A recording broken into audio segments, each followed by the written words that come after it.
Somewhere between the accolades and the applause, a quiet voice keeps whispering that none of it counts. It watches the achievements pile up and feels, strangely, more exposed with each one, not more secure. Success, for some, doesn't silence the fear of being found out. It sharpens it. This is the story of the gap between what the world sees and what the mind believes, and why the most accomplished people are often the ones most convinced they don't belong in the room that never feels earned. There is a particular kind of loneliness that lives inside success, the loneliness of being congratulated for something that, internally, doesn't feel deserved. From the outside, everything looks solid: the title, the degree, the promotion, the recognition. From the inside, it often feels like a structure built slightly too fast, on ground that hasn't quite settled. High achievers rarely describe their accomplishments as evidence of ability. More often, they describe them as evidence of good timing, of working harder than everyone else in the room, of getting lucky before anyone noticed they weren't supposed to be there. The praise, when it comes, doesn't land as confirmation. It lands as pressure. Now I have to keep proving this wasn't a fluke. This creates a strange, invisible exhaustion. Not the tiredness of failure, but the tiredness of sustained vigilance, the constant, quiet effort of staying one step ahead of being exposed. Meetings become performances. Praise becomes something to deflect rather than receive. Compliments are met with an internal flinch. If they really knew how much I don't know, they wouldn't say that. Many high achievers become extraordinary preparers, not because they lack competence, but because over-preparation feels like the only reliable defense against a fear that has no basis in fact, yet refuses to be reasoned with. They rehearse conversations, they over-research, they triple-check work that was already correct the first time, not out of diligence alone, but out of a private conviction that ordinary effort would somehow reveal them as insufficient. What makes this particularly disorienting is the mismatch between external and internal reality. Colleagues see confidence, sharpness, capability. Internally, there is a private ledger, a running tally of every mistake, every moment of uncertainty, every gap in knowledge, weighed far more heavily than any success. The achievements accumulate, but they never seem to accumulate into belief. It's as though competence and the feeling of being competent live in two separate rooms that were never properly connected. This is the first quiet sign, often unspoken even to those closest to them, a persistent sense of being one mistake away from being unmasked, no matter how much proof exists to the contrary. Recognizing this pattern isn't about dismissing the feeling. It's about noticing that the feeling and the fact rarely agree and beginning to ask, gently, why. Where the doubt was planted, this feeling rarely begins in adulthood. It tends to take root much earlier, in the quiet, formative years when a child first learns what earns attention and what doesn't.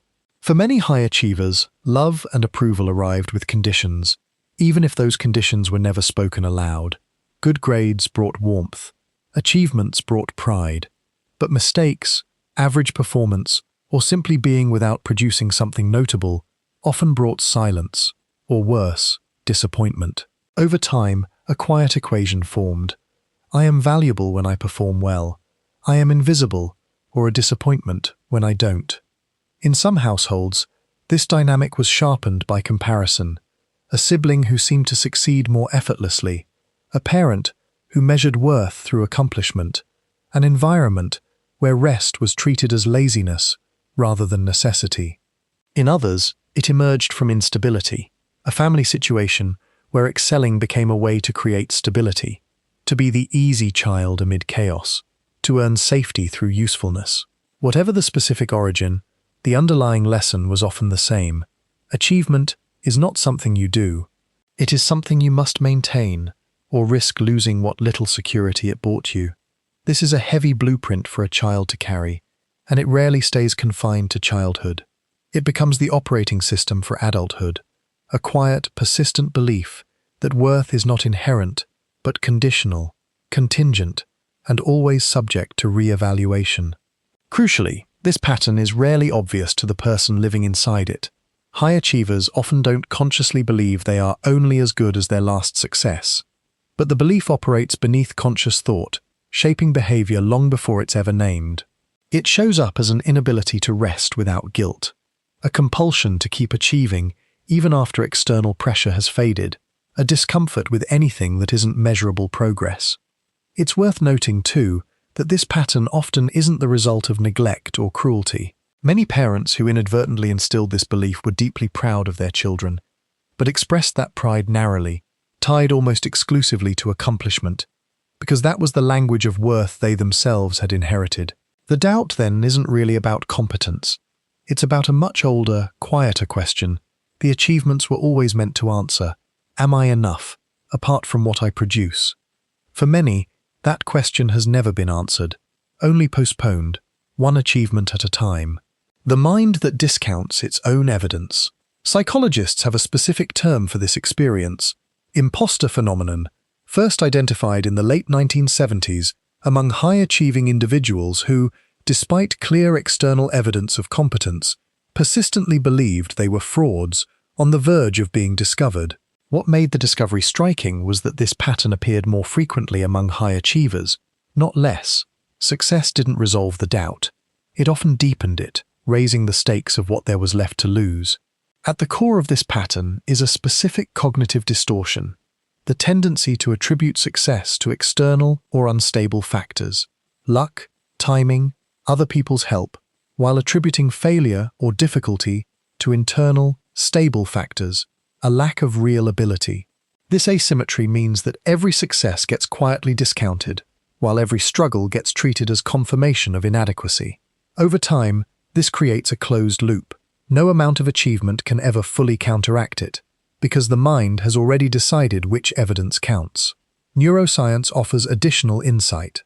The brain's negativity bias, its tendency to weigh negative information more heavily than positive information, means that a single moment of perceived inadequacy can outweigh dozens of genuine accomplishments.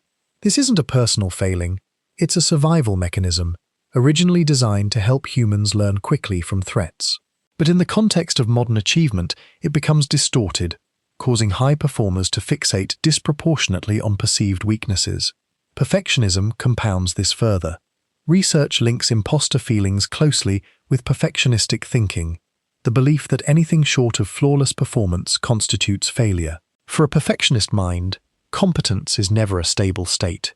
It must be continually re-earned, reproven, redemonstrated. This is exhausting by design, because the bar for enough keeps moving just out of reach. There is also a social dimension.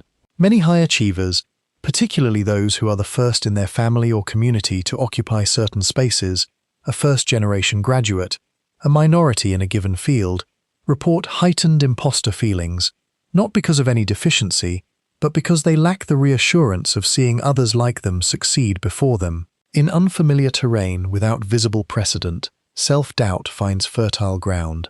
None of this reflects actual incompetence. It reflects a mind caught in a feedback loop that was never built to register its own success, a loop that can, with awareness, eventually be interrupted, separating worth from performance. The turning point rarely arrives as a single revelation. More often, it begins with a small, disorienting pause, a moment when the achievement lands, and instead of the usual dismissal, there's a flicker of hesitation. Wait, maybe that actually was me. This flicker matters more than it seems. It's the first crack in a belief system that has, until now, operated automatically and unquestioned. From here, healing tends to involve a slow, deliberate practice, noticing the discounting in real time, catching the moment a compliment is deflected, and pausing before the deflection completes. Noticing the reflex to attribute success to luck, and gently asking, is that actually true, or is that just familiar? Much of this work involves learning to separate two things that have long been fused together, competence and the feeling of competence. High achievers often assume that certainty must precede action, that real experts feel sure of themselves before they perform. But feeling uncertain is not evidence of unpreparedness. It is, more often, simply what it feels like to grow, to stretch, to attempt something with real stakes. Confidence, it turns out, isn't the prerequisite for competence. It is frequently the result of it, arriving only after enough repeated evidence has been allowed to actually count. This is where the healing becomes less about achieving more and more about processing achievement differently. Keeping a private record of accomplishments, not for external validation, but as evidence to counter the mind's selective memory. Naming the pattern out loud to a trusted person, which often reveals, with some relief, that the fear is far more common than it feels in isolation. Practicing the deliberately uncomfortable act of simply saying thank you to a compliment without the reflexive footnote of self-doubt. Slowly, a new possibility begins to form, that worth might not need to be earned through performance at all, that it might be something closer to inherent, present before the achievement, and remaining present even after a failure. This is a radical shift for a mind trained to equate value with output, and it rarely happens quickly. But each small interruption of the old pattern, each compliment received without deflection, each success allowed to simply be true, begins to loosen the grip of a belief that was never accurate to begin with. Enough without the evidence. There is a quiet kind of freedom in no longer needing constant proof, in letting an achievement simply be an achievement, rather than a temporary reprieve from an old, familiar fear. The high achiever's mind was never broken. It was simply trained, long ago, to treat worth as something perpetually in question. But worth was never actually up for debate. It was there before the accolades, and it remains after them, steady beneath the noise of performance, waiting patiently to be noticed on its own terms. To feel like an imposter is not proof of fraudulence. It is, more often, proof of how much was once demanded of you before you were ever allowed to simply be. And now, slowly, differently, it becomes possible to succeed not to prove something, but simply because it is a true expression of who you already are. Enough, not because of what you've done. Enough, quietly, all along,